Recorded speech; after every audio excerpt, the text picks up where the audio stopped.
النهارده وبتاريخ 4/7/2025 نزلنا سوق الجمعة اللي في الفيوم، وده سوق زي أي سوق بيبقى موجود فيه حمام وعصافير وكلاب وقطط وفراخ وبط، كل حاجة تقريبا من الطيور بتبقى موجودة في السوق ده، ومكانه في الفيوم في المبيضة بالتحديد. المهم لو عجبك السيناريو ومحتوى الفيديو ده قول لي عشان أكمل على نفس النظام. ودلوقتي هنعرف أسعار الحمام والعلاج والكلفة وكل حاجة تقريبا كانت موجودة في السوق، عرفنا أسعارها ويلا بينا على طول ننتقل للأسعار. تعالى كده، تعالى كده يا باسم. تعالى تعالى قول لي اسعار الحمام ده. يا حبيبي ده لحم يا بابا، الجوز ب 650 بعياله يا حبيبي. جوزين بعيالهم. الباكنجات الكنجات الجوز ب 2000 جنيه يا وحش. الجوز ب 2000 يا صاحبي. دول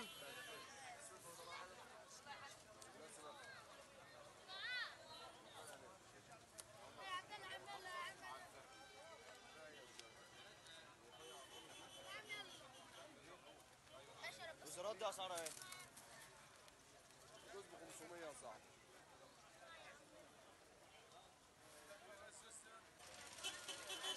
تعالى كده. ايوه يا حبيبي. دول كده اسعارهم ايه؟ دي اي حته ب 100 جنيه يا صاحبي. كل ده زاجل طبعا. ايوه. اي حته ب 100 يا اخويا. الباكنجات اللي جوه دي والكنجات ب 500 يا اخويا. احنا بنحرق اسعار هنا يا اخويا. تحت هنا هي جوز ب 500 يا اخويا. والسحله دي ب 200.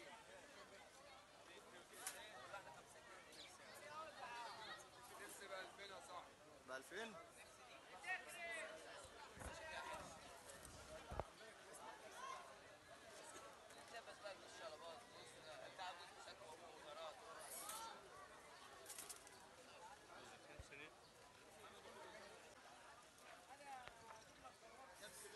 وده كان جزء كشكوى تاني بتاع حد كان جايبه عرض كده، ما شاء الله عجبني جدا.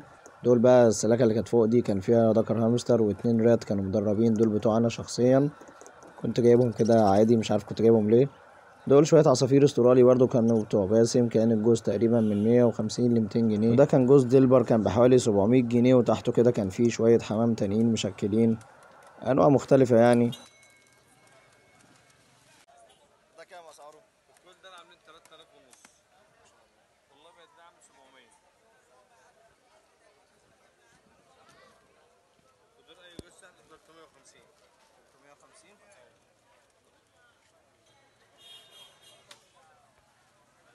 السيلفر اللي هنا ده تبع مين؟ تبعك؟ ده كام ده؟ الجوز ده عامل 700 جنيه.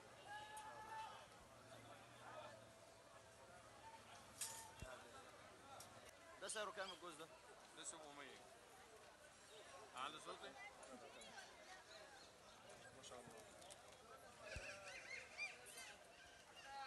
ولو بصينا ورانا بقى هنلاقي كل مستلزمات القطط والكلاب، اسكات فرش، حزمة، اطواق، كمامات، كل حاجة تقريبا تخص كلاب. وهنا كده دخلنا على حاجات اللي تخص الحمام، من علاجات بقى، من مبيدات، من حاجات بتخش الحشرات، من بيض عصافير. بصوا يا جماعة كل حاجة تقريبا هنا عند باسم موجودة، أي حاجة تحتاجها في مجال العصافير، في مجال الحمام، في مجال القطط، في الكلاب، كل حاجة، كل المستلزمات تقريبا موجودة. حبيت تعمل مزرعة ومحتاج سلكات، حبيت تعمل مزرعة ومحتاج أرضيات، محتاج غية حمام، محتاج دبل حمام. هو مش بس بيجهز لك غية حمام وحاجات تنتج منها مثلا ومزرعة والكلام ده، لأ، بس انت لو عايز برضو تفتح محل موجود برضو عنده حاجات بالجملة، بيجهز لك المحل برضو زي ما انت عايز، وبيعمل معاك فوق الواجب كمان. اللي معانا دي هي دبل الحمام والكليبسات، في منها جملة وفي منها قطاعي او في منها علب على بعضها وفي منها سايب كده لوحده. يلا بقى عشان يشوفوا متعيش حرام عليك. ده الميكس بتاع الزغاليل، ودي اواني الفخار، دي الحقن والسرنجات اللي بنأكل بيها الزغاليل، ودي حقن كده لوحدها بنأكل بيها الزغاليل برضو. دي مجموعة نواعم كده بتتحط برضو للعصافير وللحمام. دي أكلات وسقايات وحاجات كتير مختلفة. ودي هنا بياضات فخار كبيرة برضو وصغيرة، في منها برضو البلاستيك اللي ورا دي اهي، دي برضو بياضات بلاستيك بتتحط في السلكات بتاعة الحمام. كل حاجة تقريبا موجودة هنا. هنا بقى ندخل على الحمام اللي عنده جوه المحل نفسه. هنا كده كان جواز كينج، كل جوز كان ب1000 جنيه تقريبا، مفيش جوزين بس هما اللي كانوا مش تبعه، هنشوفهم برضو مستواهم في الآخر، ما شاء الله مستواهم جميل. كل الاجواز دي طبعا شغالة ومستواها زي ما انتم شايفين كده ما شاء الله عليهم.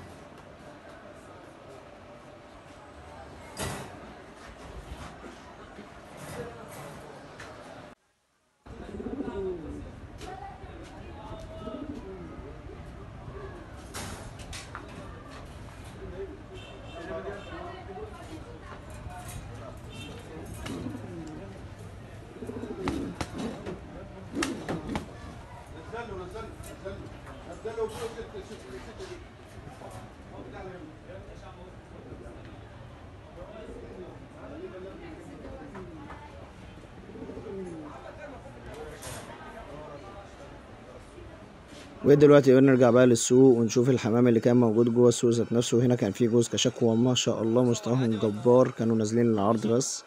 كان معاهم جوز شخشولي جوه هنا برضه اهو لو انتوا لاحظين جوه.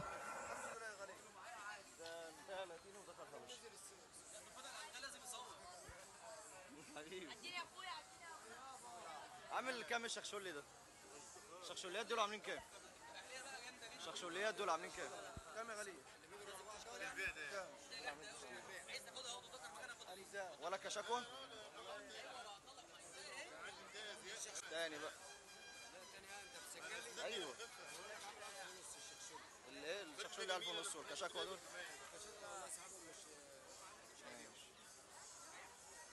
ودي بقى كانت غاية 2 متر في 2 متر حوالي 4 جناب.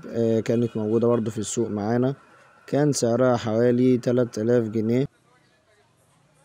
اما بقى دلوقتي فهنروح لنص السوق، واللي كان بيبقى موجود فيه حمام زاجل معظمه بيبقى موجود في السلكات اللي على اليمين دي كده. كل ده تقريبا كان حمام زاجل السوق اللي فات. اسعاره طبعا مختلفة على حسب المستوى وعلى حسب الشهادات وعلى حسب التأصيلات بتاعته ودم الحمام. ما شاء الله بينزل هنا ناس عتاولة في الحمام الزاجل، بينزلوا حمام ابطال وبينزلوا حاجات شغالة ومستويات ما شاء الله كويسة جدا. وعلى الجنب التاني من السوق كان فيه شوية سمان حوالي 11 سمانة، ودول كان سعر الجوز في السوق 150. طبعا هو سعره أقل من كده بكتير بره، سعره بيتراوح حوالي من 80 لحد 120 جنيه على حسب التاجر اللي بيبيع وعلى حسب الوزن طبعا. كان ما شاء الله مستواهم جميل جدا، وانا كنت نازل مخصوص اصلا بدور برضو على سمان، فطبعا ما قدرتش استغنى عنهم خالص ورحت واخد ال11 سمانه. وبدانا بعدها على طول نعبي في السمان زي ما انتم شايفين كده في السلاكه. انا احط في الدور الاول 6 سمانات وفي الدور التاني 5 سمانات. عايز اقول لكم ان الطائر ده بالذات مفيد جدا من كل ناحيه. في البيض بتاعه مفيد جدا ومليان كالسيوم وبروتين. البيضة بتبقى تقريبا وزنها من 9 ل 12 جرام، والسمان ذات نفسه بيبقى فوائده كتير جدا وطعمه حلو جدا. المهم دلوقتي عبينا السمان وهنروح نشيله في حتة كده لحد ما نخلص باقي السوق وباقي التصوير. وعلى الجنب التاني كده في نص السوق هنلاقي أستاذ مصطفى عويس قاعد بحبوب كتيرة جدا ما شاء الله. حاجات كده تفتح النفس. من كل حاجة تقريبا، كل مكونات الكلفة موجودة لوحدها، وموجود كلفة برضو، موجود أكل عصافير، كل الحبوب موجودة، موجود ذرة حمرا، موجود قرطة، موجود بسلة، موجود غلة. ما شاء الله عليه راجل امين ومحترم جدا، والتعامل بتاعه كويس جدا مع الناس وما بيأثرش مع اي حد. ده رقم تقدروا تتواصلوا معاه وتاخدوا منه حاجات سواء من السوق او من بره السوق برضو. وعايزك تسأله على السعر العادي وقول له انك جاي من طرفي، وشوف الخصم اللي هيتعمل معاك وشوف الواجب اللي هيتعمل معاك. وخلينا دلوقتي نشوف اسعار الحبوب واي سعر هيكون للكيلو الواحد. الحاجات دي ابدا معايا، قول لي ده ايه وده ايه. ده فول. تمام. فول كبير. 25. فول تواني حبة حبة 28. بسلة خضراء 40. بسلة بيضاء 28. حمرا 40. عدس 25. خلطة عصافير 30. فول سيوة 35. حمص 25. دي نواعم بروتين 80 جنيه. قرطه 75. فروت فشار 35. خلطة عدس 25. تعالى بقى على الخضار 25. 23. 23. 21. 18.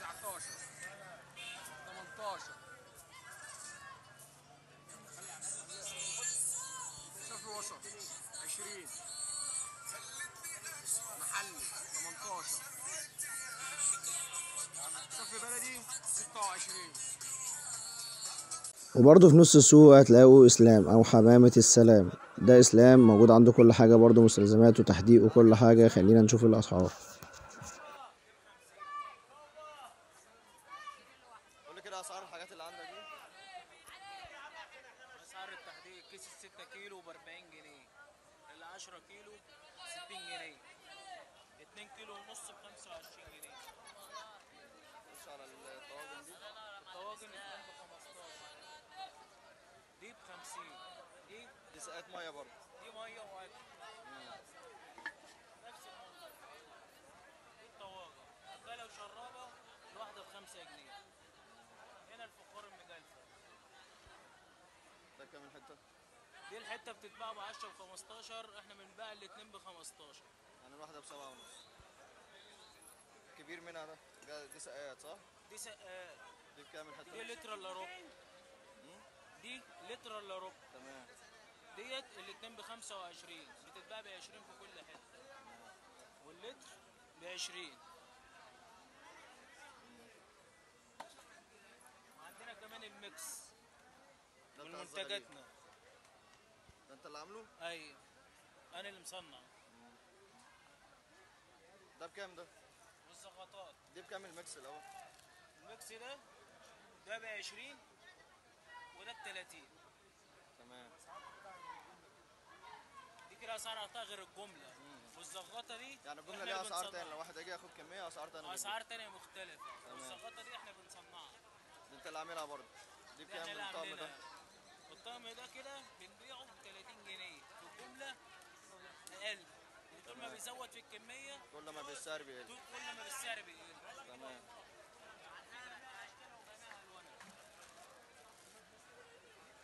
عندك اي كميه طبعا منها؟ اي كميه متاحه، ومتاح الشحن لجميع المحافظات. والمزايا السقات بقى اللي ورا دي اسعارها ايه؟ كده اسعارها لتر تقريبا صح؟ دي لتر اللي هي الخلاط. تمام. والله اللي هو الشغل اللي هو أيوة. القديم خالص. ديت ب 25 جنيه، دي 35، 3 لتر ب 50 البيور. الوقفات بتاعت الحمام دي ب 8 جنيه. حاجه تانية كده. السلكات بقى اللي تحت الشيلات دي كده مثلا. الشيالات دي بنودي منها برضه السيدة عايشة. دي انت اللي عاملها برضه ولا بتجيبها؟ احنا اللي عاملينها، بنصنع برضه. كام دي؟ دي ب 100 جنيه. اسعار الجمرة بتبقى 1000. تمام. دي 100 في القطاعي والجمله طبعا اقل. ايوه. الصغيرة الصغير ده دي بتتباع ب 60، اقل برضه في الجملة. في منها الكبير. دي الكبيره دي اكبر مقاس بقى فيها. ده اكبر ماس. تمام. كان في منها بابين. اه. والظهر بتاعي كان فيه سلك بس خلصوا. دي بكام دي؟ دي 140 جنيه، بتبقى سعر اقل برضه في الجملة. والتحديق جزالك الامر. وعندنا التحديق السايب.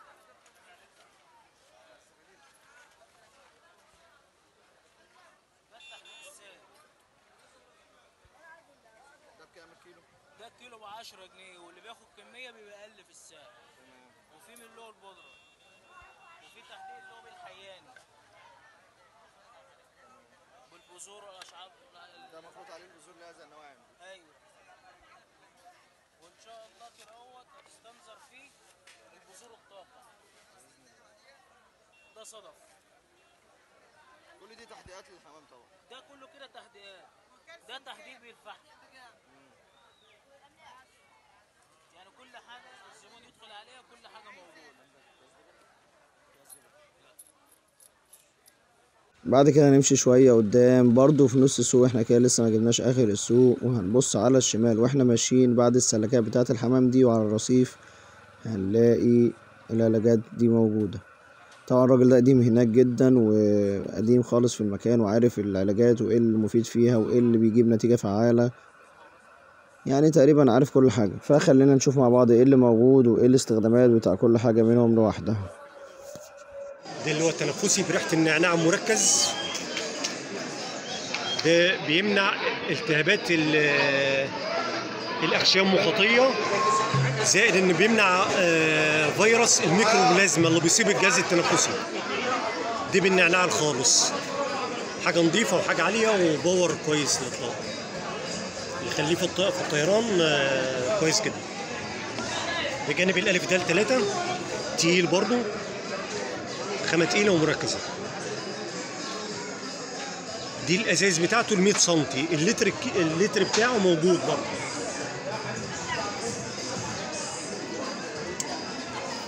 ده اللتر الكبير، ودي الازازه الصغيره بتاعته. فانا معايا اللتر الكبير ومعايا الازازه الصغيره. منتجات عاليه، واسم الشركه محفور على البلاستيك نفسه بتاع دي خامات عاليه. الحاجات دي مصري ولا مستورد ولا في من ده وده؟ مستورده، وفي حاجات مصري مستورده تقفيل مصري. يعني بتيجي هنا وبتتقفل هنا في مصر. خامات عاليه كلها. كذلك الامر الفيتامينات والاحماض الامينيه. ده اللتر الكبير، ودي الازازه الصغيره بتاعته. الماده الخام بتاعته اهيت. دي علاج مركز وخامته تقيله. خامه تقيله. كل الحاجات دي طبعا ده بتخفف على تقوية الميه. جهاز المناعه. بيقوي جهاز المناعه وبيعالج الاجهاد وبيرفع مقاومه الطائر وبيساعد على زياده معدلات الاوزان. ليه فوائد كويس في كتيره الحر جدا. بتاعنا احنا. بيعالج الاجهاد وبيرفع مقاومه الطائر بالذات في درجات الحر العاليه للمناعه.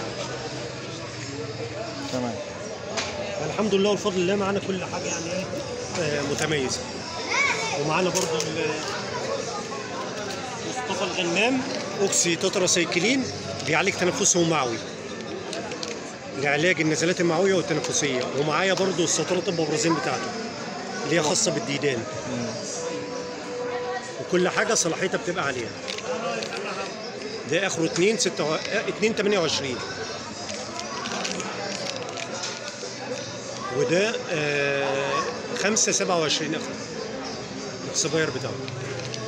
كل حاجه صلاحيتها موجوده طبعا عليها. انت موجود هنا كل يوم جمعه؟ جمعه ان شاء الله. بس انا عاملها خدمه هنا لاخواتي واصحابي، بجيب من دكاتره يعني على مستوى هنا في الفيوم، ناس حبايبي يعني واصحابي، وباخد وبوصل للزبون، وعنده درايه بكل حاجه وفاهم كل حاجه، على اساس ان انا اوصل العلاج المظبوط للزبون مظبوط. طب لو حد احتاج حاجه مثلا غير يوم الجمعه يقدر يتواصل معاك عادي؟ لا انا شغلي جمعه لان انا راجل موظف. تمام. سيدي انا عاملها بس كده. انت عارف المعيشه بقت صعبه والكلام من ده، فدي سناده كده جنب الوظيفه بتاعتي. بس انا عندي درايه لانني هاوي حمام النهارده بقالي 45 سنه. هنا برضه في المكان بقالي 45 سنه. فمن الفتره اللي عدت دي كلها عرفت جماعه انواع العلاجات، وعرفت ايه اللي بيفيد الطائر وايه اللي ما بيفيدش. بس انا متخصص في موضوع الطيور فقط لا غير. ماليش في اللارج. ايوه.